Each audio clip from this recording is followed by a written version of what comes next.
Hello, I'm Charlie Cosby, Creative Director at Farrow, and I'm here to answer some of your questions today. What's the process of making a new Farrow colour? Well, I work really closely with our colour curator, Joa Studham. We're always gathering inspiration, ready for when we feel the time is right and our signature palette needs a refresh, which is usually when we turn to it for something specific and we can't find it. It starts at a kitchen table where we mix colours together, much in the same way you do in primary school actually. Then we take our creations to the colour lab and they'll make a repeatable formula for us to review. Sometimes they get it perfect straight away, and other times it takes a bit of back and forth. Once we're happy with the colour, the lab then have to make sure that it works in every single finish and it meets the standards for opacity, for coverage, for durability and loads more, and only then it can go into production. Were there any surprising influences or stories behind the new colours? Well, we're certainly known for our unusual names, but I never thought we'd name a colour after a duster. Many of the new colours are inspired by utilitarian objects, the everyday treasures you'll find all over the home, from the pantry to the potting shed.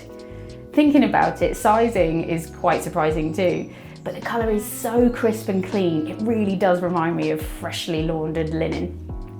In complete contrast, dibber is named after the tool gardeners use to plant bulbs in the ground, and it's this wonderful muddy green. Are there any surprising colour pairings you'd recommend? There's a real love for slightly mismatched, unexpected pairings at the moment, and my favourite example of that from the new colours is scallop and duster. It's not for everyone though. How does sustainability factor into the way you create new colours? Well, sustainability runs through everything we do, both creating colours and making the paint itself. In terms of colours, we try to make sure that our palette will stand the test of time. We don't follow trends. Instead, we focus on longevity and empowering people to create spaces they will love for years to come. We've also spent a lot of time making our paint finishes more and more durable, so the paint itself will last for years too. For example, our latest development was reinventing Dead Flat to make it scrubbable and scuff resistant. Every tin of Farrow paint is handcrafted in Dorset with 100% renewable energy, zero waste to landfill and water-based low VOC formulas. Gareth and his research and technical development team are always looking for ways we can do more, from the ingredients we use to the way we use them. What's the best neutral light colour you'd recommend for a north-facing room with big windows and a sage green sofa?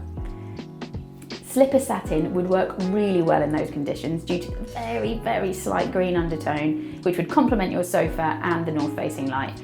But if that's a bit too neutral, stir about would also look great. I have to ask, who came up with the name Dead Salmon?